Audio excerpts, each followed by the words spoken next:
지난해 연말 유튜브에 공개된 미국에서 한국인으로 살아갈 때 미국 사회에서 외국인 구직자들이 겪는 감정을 세세하게 전달하며 큰 인기를 끌었습니다.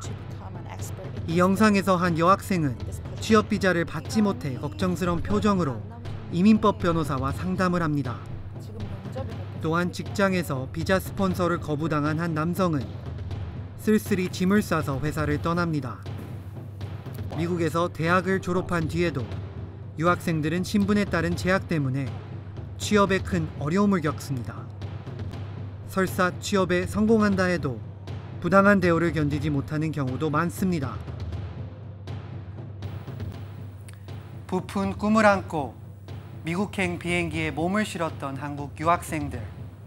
외국인이라는 신분 때문에 천문학적인 학비를 내며 공부에 전념했지만 졸업과 동시에 취업이라는 거대한 난관에 부딪힙니다.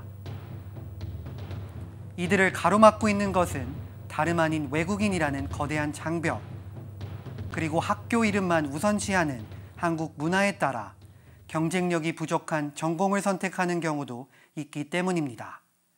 한국인 유학생들, 그들이 서야 할 곳은 어디일까요? 그들의 삶에 조금 더 가까이 다가가 보겠습니다.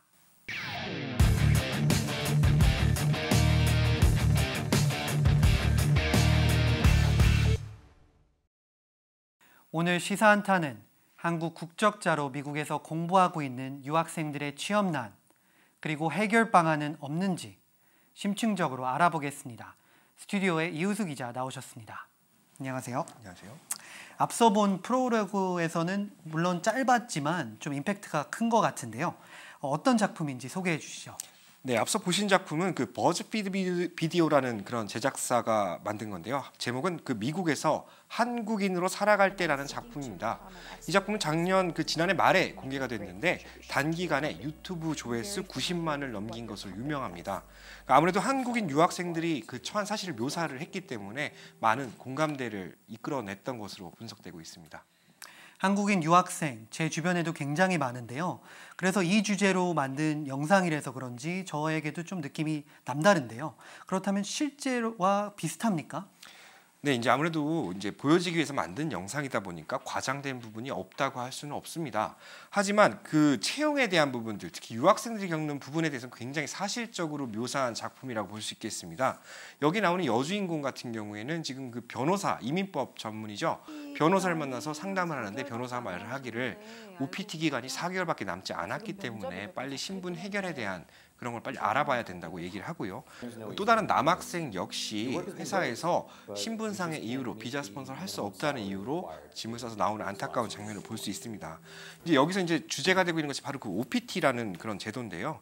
이 OPT들은 어떻게 보면 그 유학생들이 어떻게 보면 합법적으로 미국에서 일을 할 수 있도록 해주는 하나의 장치라고 볼 수 있습니다. 근데 이 OPT란 게 대학을 졸업했을 때 졸업자들한테 주어지는 그런 기간이라고 볼 수 있는데 사실 기간이 굉장히 짧습니다. 그래서 그 사이 동안 어떻게 이걸 해서 직업을 구한다. 이게 사실 좀 많이 힘든 경우가 있습니다. 저희가 이번에 시사한타를 취재하는 동안 많은 학생들을 만나봐서 이야기를 좀 들어봤습니다. 미국에 와서 학교를 다녔는데 이제 오기 전에는 되게 큰 포부를 가지고 이제 왔어요. 그래서 이제 대학원도 다니고 미국에서 학교를 다니고 졸업하고 나면 나한테 더 많은 기회가 주어질 수 있지 않을까. 그리고 제가 원하는 직업을 더 큰 시장에서, 한국보다 훨씬 더 큰 시장에서 할 수 있지 않을까. 이런, 결국에는 인터뷰를 하면서 저한테 물어보는 것들은 다 신분, 비자가 뭐냐, OPT라 그러면 미국 회사들은 심지어 OPT가 뭔지도 잘 몰라요. 잘 모르고 그러면 우리가 너 스폰 해줘야 되냐 이런 걸 물어보는 거예요. 저에 대해서 이제 물어보지 않고 저의 신분에 대해서만 이제 보통 물어보니까 제가 대답할 수 있는 거는 이제 한계가 있는 거예요. 그러고 이제 신분에 대해서 얘기하면 자기네들은 OPT나 이런 비자는 뽑을 수가 없다, 뭐 스폰 해줄 수 없다 이렇게 얘기를 하시더라고요. 제가 동부에서 이제 석사를 졸업을 했는데 그 외국 사회과학 전공을 이다 보니까 외국 미국 기업에서 이제 H1B나 뭐 영주권 지원을 안 해준다고 많이 하더라고요. 그래서 제가 한국 기업을 고를 수밖에 없어서 LA로 오게 됐거든요. 그래서 LA에 와서 이제 한국 기업에 들어갔는데 한국 기업에서는 이제 H1B나 영주권 그 지원을 조건으로 저한테 일을 하라고 하더라고요. 그래서 이제 저는 이제 바라는 게 뭐 있으니까 열심히 하고 싶기도 하고, 그래서 최저임금을 받으면서 오버타임 시간에 일을 해도 제대로 대우를 못 받는다든가, 그 사람들이 이제 자기네들이 좀 부당한 대우를 하더라도 저희가 어떻게 목소리를 낸다든가 아니면 액션을 취한다든가 못할 걸 알기 때문에 저한테도 저 같은 경우에 좀 막 하는 게 있더라고요. 예를 들면 최저임금을 받고 그냥 석사를 졸업했는데도 그거에 최저임금을 받고 일을 한다든가, 아니면 회사 행사가 있으면은 무조건 이제 차출을 해서 이제 도와주러 가야 된다든가, 그거에 대한 오버페이 같은 건 하나도 없었고. 이제 미국 시민들보다 저희 유학생 같은 경우에는 학비를 사실 10배 이상 많이 내는 상태잖아요. 이제 트랜스퍼를 하면 학비가 조금 더 비싸지는 걸로 저는 알고 있는데, 근데 그렇게 많은 학비를 이렇게 정부에 저희가 내잖아요. 근데 그럼으로써 이제 정부에서도 저희 유학생들한테 많은 그런 지원이 있었으면 사실 좋겠어요. 이제 OPT 문제라든지 아니면 취업 문제 조금 쉬워질 수 있게 이제 많은 사람들이 열심히 또 공부하고 준비한 만큼 이제 많은 기회가 있었으면 좋겠습니다. 이 영상에 나온 학생들이 주변에도 많은 것 같은데 정확히 한국 유학생 숫자가 얼마나 되나요?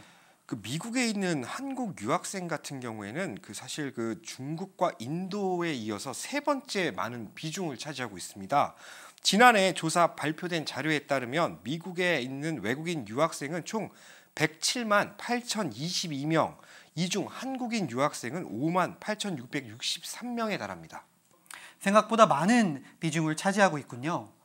그럼 이 학생들이 OPT라는 제도를 많이 제가 알기로도 많이 참여하고 있는데, 구체적으로 OPT라는 뜻은 무엇인가요? 네, OPT란 미국의 정규 대학 과정을 밟고 졸업을 앞둔 외국인 유학생들이 현장 실습을 참여할 수 있는 기회를 부여하게 되는 것을 얘기를 합니다. 그러니까 쉽게 말하면 인턴 실습을 할 수 있는 기회를 주겠다, 이런 얘기로 해석할 수가 좋네요. 있습니다. 예, 졸업장을 받기 몇 달 전부터 신청을 할 수가 있고요. 졸업이 된 이후에는 그 사이에 이제 기간이 있습니다. 그러면 그 기간에 따라서 근무할 수 있거나 체험할 수 있는 기간이 이제 정해지게 되는 겁니다. 저희도 이제 취재 활동을 하는 중간에 이제 전문 변호사를 만나서 한번 OPT에 대한 정확한 것을 한번 여쭤봤습니다. 영상 한번 보시죠. 이제 미국에서 대학을 졸업하시게 되면 졸업하는 날짜 3개월 전부터 졸업 후 2개월까지, 즉 5개월 기간 내로 OPT를 신청하게 됩니다. 이공계인 경우는 3년까지 OPT를 받을 수 있고, 그렇지 않은 경우는 이제 1년까지 유효합니다. 문과인 경우에 1년을 받았을 때는 취업 비자를 신청할 수 있는 기회가 한 번 또는 두 번밖에 없습니다. 저도 구체적으로 잘 몰랐는데 OPT가 이렇게 채용과도 연결이 되어 있네요. 참 좋은 것 같은데, 그렇다면 H1 비자를 받기가 굉장히 어렵다고 알고 있는데 얼마나 어려운 건가요? 네, 말씀하신 바로 이 H1B 비자라는 것이 굉장히 지금 발급받는 과정에서 문제가 많이 발생하고 있는데요. 이게 예전보다 더 좀 까다로워진 이유는 트럼프 정권이 들어서면서 이 H1B 비자, 즉 전문직 취업 비자라고 하는 것이 이제 미국에서 대학을 나온 학부생 이상의 졸업생들에게 부여되는 것인데, 이 부분들 때문에 미국 기업의 외국인이 채용이 되면은 미국 시민권자들이 일자리를 갖지 못한다라는 인식이 좀 내면적으로 깔려 있습니다. 그래서 시민권들 그리고 이제 영주권이든 미국에 좀 오래 계시는 분들 일자리를 뺏어간다는 나쁜 인식 때문에 굉장히 어려운 그런 방식으로 좀 전환이 되고 있고요. 이런 문제 때문에 졸업한 학생들한테 이게 정말 정당하게 일자리가 주어진다기보다는 어떻게 보면 구색 갖추기 용으로 그렇게 사용되고 있는 것입니다. 방금 말씀하신 것처럼 트럼프 정권 이야기를 해주셨는데, 트럼프 에펙트라고 해서 트럼프 정권 당선 이후에 이렇게 여러한 규제, 그리고 특히 외국인들한테 어렵게 이렇게 취업할 수 없게 만드는 이런 환경 때문에 이렇게 한국 유학생들이 더 어렵다는 이야기가 있는데, 오디도 걸리고 있는데 어떤 건가요? 예, 이 트럼프 정권 전과 이후에 굉장히 달라진 점이 바로 그 비자 심사 과정이 굉장히 어려워졌다는 겁니다. 예전 같은 경우에는 정말 예전에 한 2005년 정도만 봤을 때도 비자의 추천 방식이 없었는데요. 아무래도 외국인 취업자들이 이제 비자를 많이 신청하다 보니까 경쟁 방식, 추천 방식으로 바뀌었습니다. 그리고 트럼프 정권이 들어온 이후엔 무엇이 달라졌느냐? 옛날에 하지 않았던, 그러니까 오디시라고 하는데 재심사, 서류 미비, 그러니까 서류가 불충분하니 다시 심사를 보세요, 뭐 서류를 보충하세요, 이런 재심사 과정이 굉장히 많이 걸리고 있습니다. 실제로 작년에 한 4월 정도에 그 추첨이 됐던 친구가 한국에 가서 비자를 받을 경우에 아직까지도 돌아오지 못하는 사례도 발생하고 있습니다. 네. 작년에도 취업 비자를 받기가 힘들었는데 아마 올해도 작년하고 같이 취업 비자를 받기가 힘들 겁니다. H1B라는 취업 비자는 추첨을 하기 때문에 추첨에서 걸리지 않는 경우가 더 많습니다. 이럴 경우에 대안으로 3가지를 말씀드릴 수 있는데, 취업 비자 외에도 한국계 회사인 경우에는 E2라는 비자가 가능합니다. 그래서 E2 직원 비자가 가능하고, 두 번째는 예술 쪽으로 전공을 하신 분은 예술인 비자라는 O1 비자를 신청하실 수도 있습니다. 그리고 세 번째는 스템 쪽으로, 즉 이공계로 OPT를 3년을 가지고 계신 경우는 비록 취업 비자가 추첨에서 걸리지 않더라도 3년 기간 동안에 바로 회사로부터 영주권을 스폰서 받아서, 정말 방금 영상에 나온 것처럼 이렇게 변호사님 말씀하셨지만 너무나도 힘든 규제가 있는 것 같은데요. 요즘 같은 불경기에 이렇게 취업도 힘든데 합법적인 신분을 취득하는 데까지 진짜 절차가 너무나도 고비가 많은 것 같은데, 어떤 식으로 이런 유학생들이 구직 활동을 하고 있는 겁니까? 그러니까 아무래도 제일 중요한 것은 이들이 이제 신분에 대한 제약이 있다 보니까 뭐 급여 그리고 복지, 제가 그리고 학생들이 뭘 공부를 했다고 해서 그거의 과정에 대해서 합당한 보상을 받는 직장에 가는 것이 아니고 무조건 비자를 스폰서해주는 직장 쪽으로만 치중되는 경향이 있습니다. 예를 들어서 자기가 뭐 다른 걸 공부했다고 하더라도 이쪽에서 비자를 스폰서해준다 하면은 돈이 얼마가 됐던지 간에 가는 겁니다. 일단 신분을 받아야 되기 때문에 그렇죠. 저는 이 일을 하고 싶습니다, 이런 식으로 얘기를 하니까 점점 문제가 커지는 부분도 있습니다.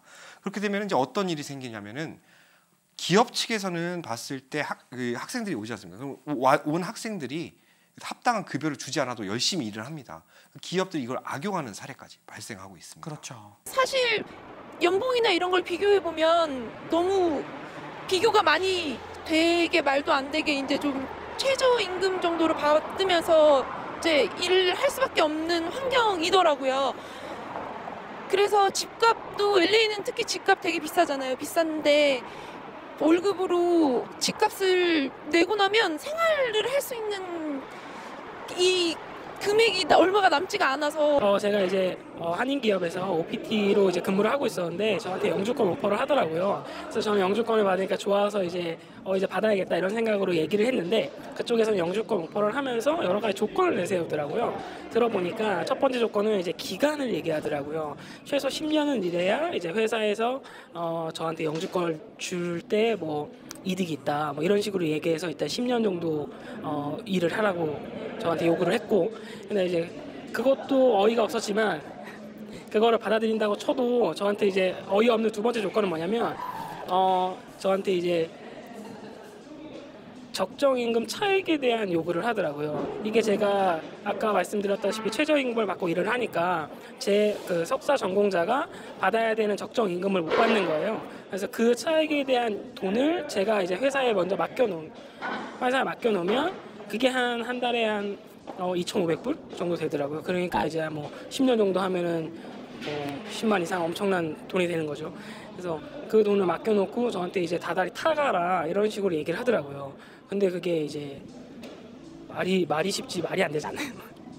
사실 저도 이렇게 부당한 건지 잘 몰랐는데요.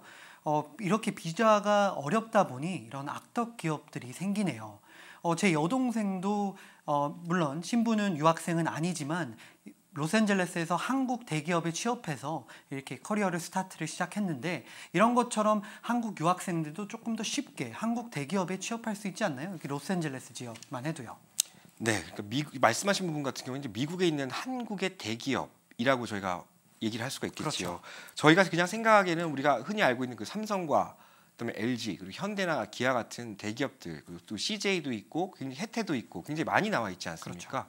이분들 이제 근무하는 그러니까 한국 대기업들, 미국에 진출한 대기업에서 유학생을 채용하는 부분에서 사실 되게 소극적입니다.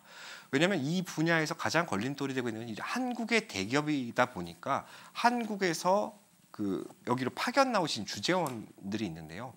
이제 기업 측 입장에서 봤을 때는 주재원들은 한국 직원이지 않습니까? 유학생들도 한국 직원입니다. 국적이 한국이니까. 근데 주재원들한테는 주거비나 이런 생활적 지원이 나가는데 여기서 채용한 유학생한테 어떻게 합당하게 대우를 해야 될지 모르게 되는 겁니다. 그렇기 때문에 오히려 더 시민권자나 영주권자, 즉 여기 현지인이라고 하죠. 현지인들에 대한 채용을 좀 더 선호하는 편이고요.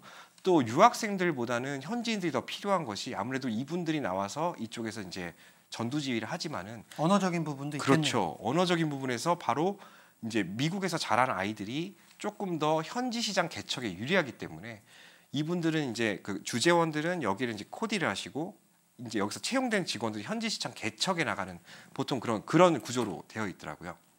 충분히 그럴 수 있다고 저도 생각하는데요.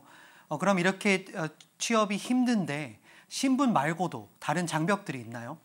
그러니까 유학생들의 채용을, 그러니까 취업 시장을 가로막고 있는 것은 신분뿐만이 아닙니다. 사실 유학생들이 가장 문제가 되고 있는 것이 한국식 문화에 좀 길들여져 있다 보니까 미국 시장에서 자기들이 해야 할 공부가 아닌 그저 학교 간판만 보고 공부하는 성향이 있습니다. 예를 들어서 좀 좋지 않은 낮은 학교에 있는 좋은 학과에 합격한 경우에는 오히려 좀 좋은 학교에 있는 좀 경쟁력이 없는 학과를 선택하는 유학생들이 많거든요. 이게 가장 큰 문제점으로 작용을 하고 있습니다. 그래서 좋은 학교에서 예를 들어서 한국어 학과를 나왔다, 좋은 학교에서 일본어 학과를 나왔다, 아시아 학과를 나왔다고 생각을 하면 미국에서 봤을 때 채용하는 입장에서 이 친구들이 결코 매력적일 수가 없는 것이죠. 확실히 이제 맞는 메이저보다는 학교의 브랜드 이미지를 보고 한국 유학생들이 많이 따라가는 것 같은데요. 그렇다면 미국 같은 경우에는 이제 STEM이라고 해서 사이언스, 과학, 테크놀로지, 기술, 공학, 수학적인 이러한 이제 메이저들 전공을 선택하면 조금 더 이제 성공적으로 취업을 할 수 있다 그래서 정부나 이런 여러 기관에서 이런 쪽으로 푸시를 많이 하는데 그러면 한국 유학생들은 그런 조점이 별로 없나요? 가장 많이 선택하고 있는 말씀하신 스템 분야에서 가장 많은 두각을 나타내는 바로 인도 유학생들인데요. 이 친구들이 그쪽 분야를 굉장히 많이 잡고 있습니다. 분명 한국 유학생은 대학원 과정에서 그쪽을 많이 공부하고 있는데 사실 이분들은 취업을 걱정하는 경우가 별로 없습니다. 지금 굉장히 채용에 대한 정보를 많이 교류하고 있는 미국의 한 유명한 온라인 사이트가 있는데 네. 거기서도 저희가 채용 수기를 읽어보거나 면접 수기를 읽어봤을 때 정말 애플이나 구글, 페이스북 같은 유명한 기업에 들어가는데 별로 문제가 없다고 합니다. 다만 저희가 말을 하고 있는 것은 일반 저희가 생각하는 그런 스템 학과가 아닌 좀 그냥 인문 사회 분야에 있는 친구들이 가장 큰 어려움을 겪고 있다고 그렇게 볼 수 있는 겁니다. 유학생들이 많이 전공하는 게 지금 경제 분야라든지 아니 경제학과 아니면 사회학과 이런 것들이 많거든요. 근데 아시다시피 이공계를 졸업하게 되면 많은 미국의 대기업들이라든지 한국의 기업들도 비자 스폰을 할 용의가 많이 있거든요. 예를 들어서 컴퓨터공학과를 전공했다라고 하면 그분들은 구글 같은데 아니면 애플 이런 데서도 지금 아시다시피 H1B라든지 영주권이라든지 그런 걸 많이 해주고 있잖아요. 그래서 그런 쪽으로 취업을 하면 되는데 제가 생각했을 때 한국 유학생들의 대부분이 그냥 좋은 학교에 졸업했다라는 걸 하기 위해서 그냥 이컨이라든지 아니면 서사이어리 이렇게 좀 전공이 쉬운 전공들을 많이 하시는 것 같아요. 그러다 보니까 그런 쉬운 전공들은 현지 채용하기가 너무 쉽거든요. 많은 학생들 영어 잘하고 한국말 잘하고 하는 2세들도 많이 있기 때문에 그런 분들을 채용하는 게 훨씬 더 쉽기 때문에 유학생들이 자꾸 이렇게 이컨이라든지 서사이어티 이런 전공을 하게 되면 비자 받기도 정말 어렵고 그다음에 취업하는데도 힘들고 그런 두 가지 불리한 점이 있을 것 같습니다. 그럼 최근에 LA나 오렌지 카운티에서 여러 잡페어리 이제 개최되고 있는 걸로 알고 있는데요. 이런 곳에서도 유학생들이 취업이 이루어지지 않나요? 채용 박람회가 한 5년, 6년 전부터 굉장히 활발하게 펼쳐지고 있는데요. 저희가 알아보니까 기업들도 상당히 많이 참여해서 인재들을 발굴하고 있습니다. 기업 담당자들한테 이야기를 들어보니까 채용 박람회에 참석하는 한 30% 정도 상당이 한국인 유학생 신분이라고 합니다. 이들도 이제 여기 와가지고 많은 이력서를 내고 채용 담당자를 만나보고 자신들이 어떻게 나아가야 할지를 되게 고민하는 모습을 그동안 지켜볼 수 있었습니다. 이 박람회를 통해서 그 한 개의 그런 자리에 8명의 지원자가 몰리는 경우까지도 있었다고 하는데요. 한국 기업들 중에서도 약간 좀 한인 기업 중 소규모 기업들 같은 경우에 비자 스폰서가 가능한 곳이 많기 때문에 좀 긍정적으로 학생들도 바라보고 다가오는 경우가 있었습니다. 작년에 취업 박람회를 통해서 10명에 가까운 사람이 실질적으로 취업을 했고 LA 무역관에서는 연간 작년에 18명에 해당하는 사람의 취업을 알선한 바 있습니다. 단지 저희들이 취업 알선을 했다고 하는 것은 영주권자나 시민권자는 직접 통계에 넣지는 않고 행사 지원은 하지만 저희들이 내부적으로 취업 지원한 숫자를 뽑는 것은 OPT라든지 J1B 비자에 해당하는 사람만 저희들이 취업 지원한 사례로 꼽고 있고 작년에 취업 박람회를 할 때 실제로 41개 구인처에서 영주권자나 시민권자도 다수 채용한 것으로 확인되고 있습니다.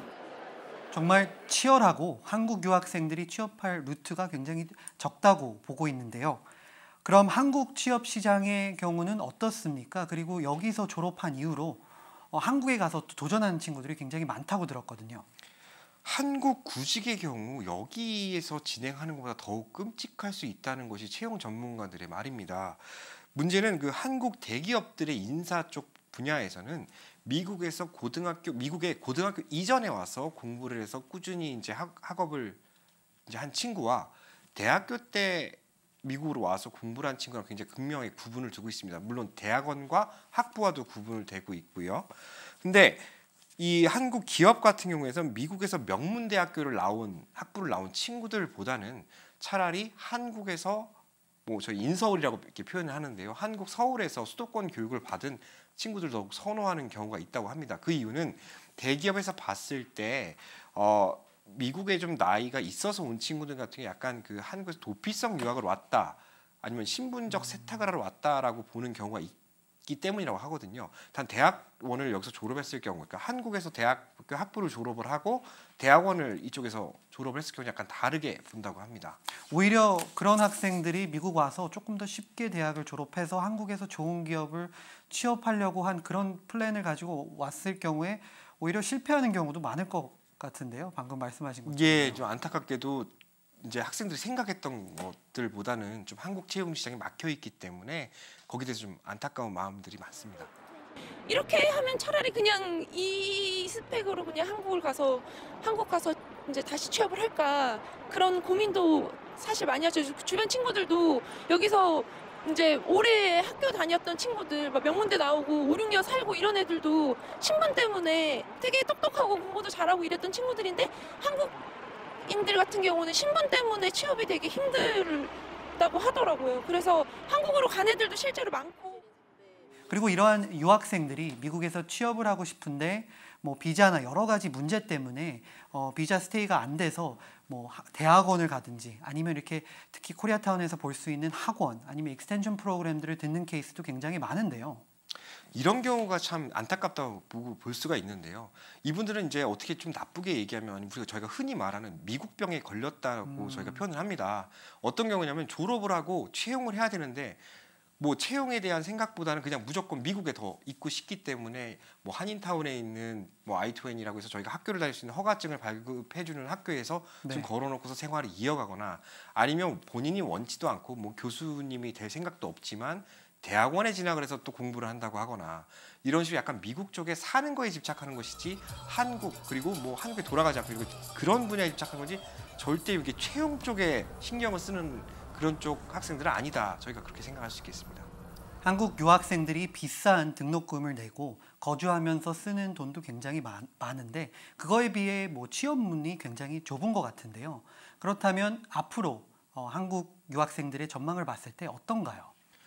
현 정권 같은 경우에는 그러니까 미국 우선주의라고 해서 외국인들이 미국에 있는 일자리를 뺏는 것을 가장 싫어하고 있는데요. 따라서 외국인들이 앞으로도 채용 시장에서 좀 인기가 있다고는 생각을 하지 않습니다. 따라서 이 친구들 같은 경우에는 앞으로도 아까 우리가 얘기 나왔던 스템 분야처럼 미국에서 약간 부족한 인재들을 채워주는 그런 전략적인 접근 방법이 필요하다고 생각을 합니다. 그리고 그 유학생들 같은 경우에도 한국에 있는 채용 시장에 대한 감을 잃는 경우가 많은데요. 많은데요. 그 한국 같은 경우에는 뭐 여러 가지 시험들이 있고 여기 부합하는 그런 자격증들, 이런 규칙적인 시험들을 좀 봐야 되는데 그런 부분에서 좀 부합을 하기 위해서 끊임없이 한국의 채용 시장과도 그걸 좀 지켜봐 줄 수 있는 그런 자세가 필요하다고 생각합니다. 또한 그 앞서 가장 중요하게 말씀드렸듯 본인이 원하는 공부 아니면 사회에서 정말 필요한 공부를 하기 위해서 미국에 온 거지 간판을 보고 온 것이 아닙니다. 정말 간판 때문에 학교를 선택하는 그런 일은 그 유학생 자체가 졸업을 했을 때 더 개인 경쟁력을 떨어뜨리는 길이라고 생각을 합니다. 저도 트럼프 정권의 아메리카 퍼스트, 미국 우선주의 정책들이 좀 걱정이 되는 부분도 있지만 한국 유학생들이 스탠필드 같은 경쟁력 있는 전공을 선택한다면 충분히 취업 성공을 할 수 있다고 저도 생각합니다. 이호수 기자, 수고 많으셨습니다. 한국 유학생들의 수가 11년 만에 최저치로 추락했습니다. 주립대의 경우 유학생 1명이 대학에 등록하면 현지 학생 2명에게 장학금 지원이 가능하다고 합니다. 어쩌면 우리 자녀들에게도 도움을 주고 있는 한국인 유학생을 위한 미국 채용 시장의 문턱은 너무 낮은 것이 아닌지도 모르겠습니다. 어느 정도 전문 분야를 습득하고 입사에 문제가 없는 조건을 갖춘 한국인 유학생이 지원한다면 기업들도 신분상의 이유로 무조건 배척하기보다는 한 번쯤 기회를 제공해 보는 것은 어떨까요?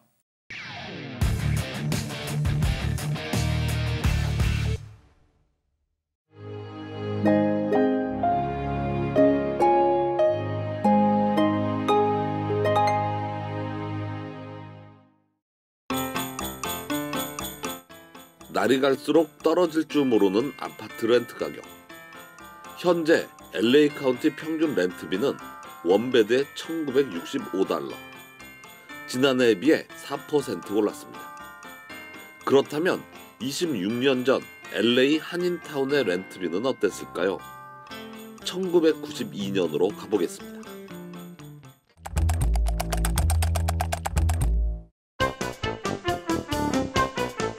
(1992년) LA 한인타운 주택가입니다. 아파트가 즐비한 한인타운의 모습은 지금과 크게 다르지 않습니다. 하지만 아파트 렌트비는 지금과 차이가 많아 보입니다. 원베드에 $500 선, 지금의 3분의 1 가격도 채 안 됩니다. 한국인 환영이라는 문구도 보입니다. 지금은 볼 수 없는 이런 문구들은 이후 인종차별 문제로 특정 인종을 노출할 수 없게 됐습니다. 그렇다면 그 시절 하우스나 콘도 가격은 어땠을까? 이번에는 29년 전으로 가보겠습니다.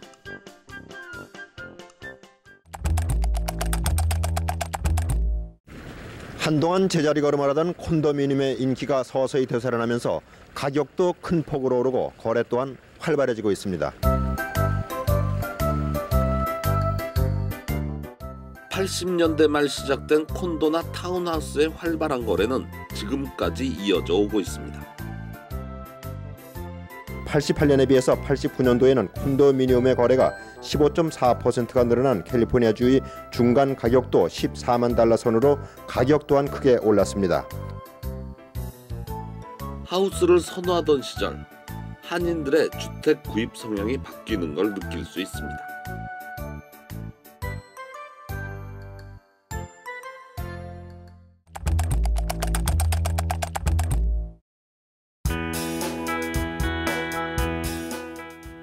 떨어질 줄 모르는 주택가격. 주택가격의 상승은 탈 LA 현상으로 이어지고 있습니다. 적지 않은 시민들이 LA를 떠나 타주 혹은 다른 도시로 옮겨가고 있습니다. 한인들 역시 LA에서 부에나파크나 플러튼 등 인근 지역에 둥지를 트고 있습니다. 과연 100년이 지난 후 캘리포니아의 한인타운은 어디서 자리를 잡고 있을까요? 대부분의 한인들은 출퇴근의 불편함을 감수하면서 LA 한인타운을 벗어나고 있습니다. 자녀들의 교육과 미래를 위한 것입니다. 맹모 삼천지교. 불편함을 무릅쓰고 생활터전을 옮겨가는 부모들의 마음은 그때나 지금이나 변하지 않았습니다. 한인들의 시각으로 던지는 날카로운 한방. 여러분들의 소중한 한마디가 시사한타를 만듭니다. 시사한타에서는 비트코인으로 피해를 입은 한인들의 제보를 기다립니다. 다음 주 저희는 또 다른 한타로 돌아오겠습니다.